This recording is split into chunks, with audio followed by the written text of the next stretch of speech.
নমস্কার বন্ধুরা, ববিতা রান্নাঘরে আপনাদের সবাইকে স্বাগত। আজকের এই আলু সেদ্ধ, ডাল আর পটল ভাজা করব। তো সেই কিভাবে করছি সেই রেসিপিটি আপনাদের সাথে শেয়ার করছি। তো প্রথমে পটলটা ভেজে নেব। নুন হলুদ দিয়ে পটলটাকে মাখিয়ে নিচ্ছি। এরকমভাবে পটলটা কাটবে, ভালো লাগবে। আর আপনারা ভাবছেন তো এগুলো কি? তো বন্ধুরা, এগুলো রসুন কুচানো আছে, পেঁয়াজ কুচানো, কাঁচা লঙ্কা কুচানো। ঠিক আছে, কী করে কি হবে সেটা দেখাচ্ছি। তো প্রথমে আমি ডালটাকে সেদ্ধ করে নিয়েছি, এবার পটলটা ভাজবো। এখানে তেল গরম করতে বসিয়ে দিয়েছি।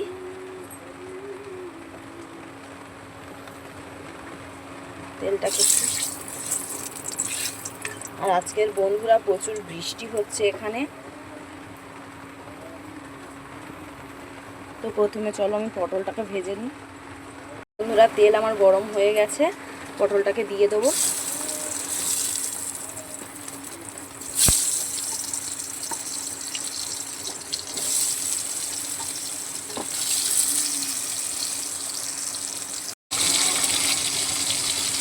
দিয়ে ভালো করে আমি এটাকে ঢাকা দিয়ে ভেজে নেবো। বন্ধুরা, আপনারা ভাবছেন তো যে আলু সেদ্ধ ডাল কিন্তু কী করে মাখবো, কী করে আলুটাকে বাংলা বলে সম্বরা দেবো, সেটা আমি বলছি। তো পটলগুলো আগে ভেজে নেবো। হ্যাঁ বন্ধুরা, এখানে আদাটা ছিল না, তাই আদাটাও একটু গ্রেট করে নিয়েছি মিহি করে। বন্ধুরা ভাবছে যে এই রান্না, তো এই রান্নাই আমি করবো বন্ধুরা। পটলটাকে ভালো করে উল্টে পাল্টে আরও ভেজে নেবো।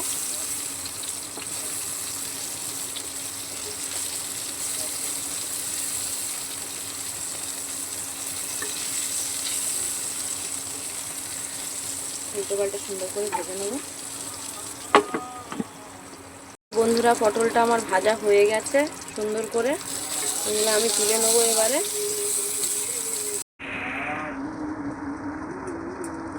বন্ধুরা, প্রথমে আমি কড়ার মধ্যে তেল দেবো, একটু বেশি করে সর্ষের তেল দিলাম। দিয়ে কিছু শুকনো লঙ্কা আগে ভেজে তুলে নেবো। এই যে শুকনো লঙ্কা আলু মাখার জন্য শুকনো লঙ্কা প্রথমে আমি ভেজে তুলে নেবো 2-4টে।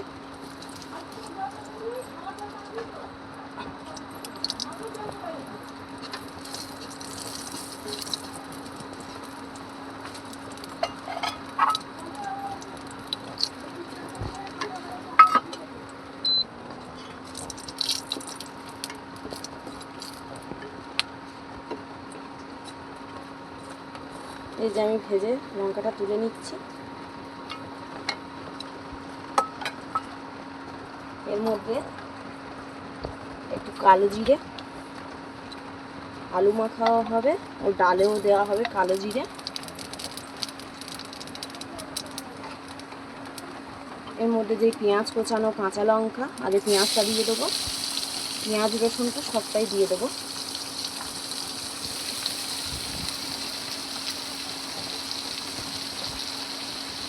এটা দিয়ে দেবো।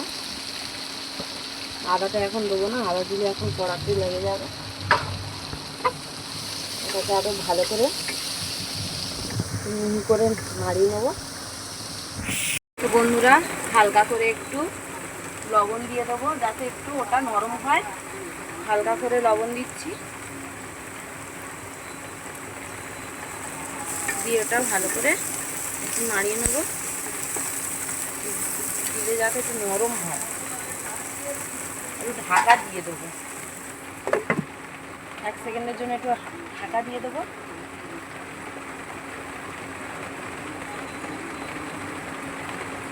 তো বন্ধুরা, ঢাকা দেওয়ার পরে একটু খুলে দেবো আর একটু নেড়ে দেবো।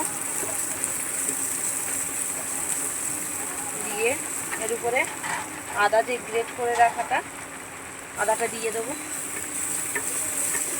ও ডাল একবার তো ডালের সম্বরাও করছে, তার জন্য একটা শুকনো লঙ্কা ছিঁড়ে দিয়েছি পরে।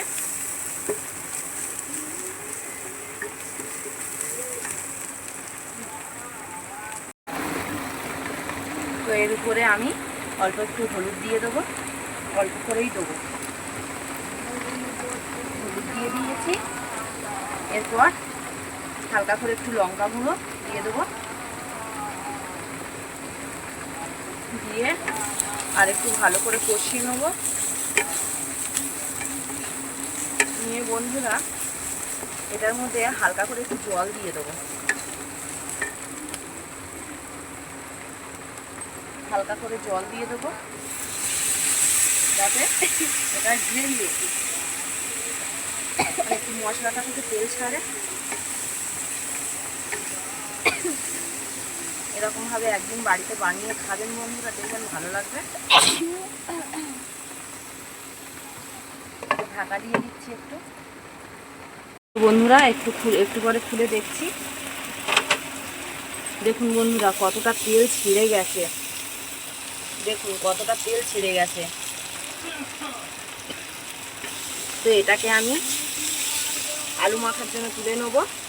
আর এখানে দেখুন বন্ধুরা লঙ্কা ভেজে নিয়েছিলাম, সেটা গুঁড়ো করে রেখে দিয়েছি নুন দিয়ে। আর এর মধ্যে থেকে একটু, এটাকে আমরা সম্বরাও বলি, তো এটাকে আমি একটু বেশি করে তুলে নেবো। একটু তুলে নিচ্ছি আলু ওল মাখার জন্য। ওল আলু হাতে দিয়েছি।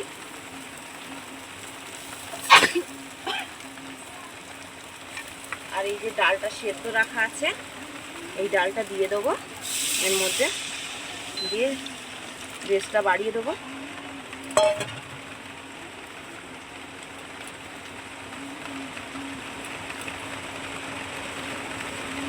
যেহেতু ডালের মধ্যে অল্প নুন দেওয়া হয়েছে,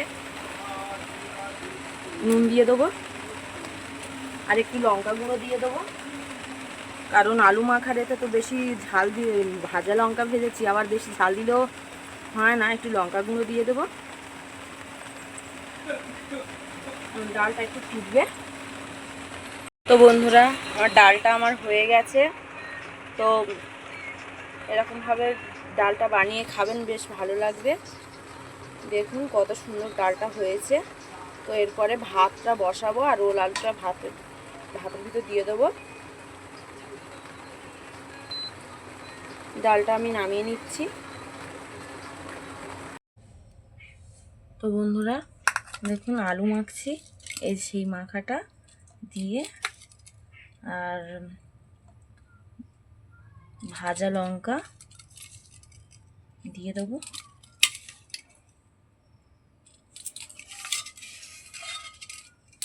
ভাজা লঙ্কা দিয়ে দেবো, দিয়ে একটু সরষের তেল দেবো আর একটু।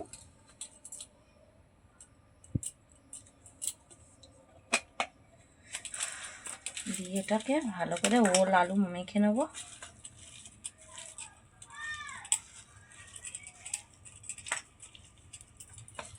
তো দেখুন বন্ধুরা এই হলো আমাদের আজকের খাবার।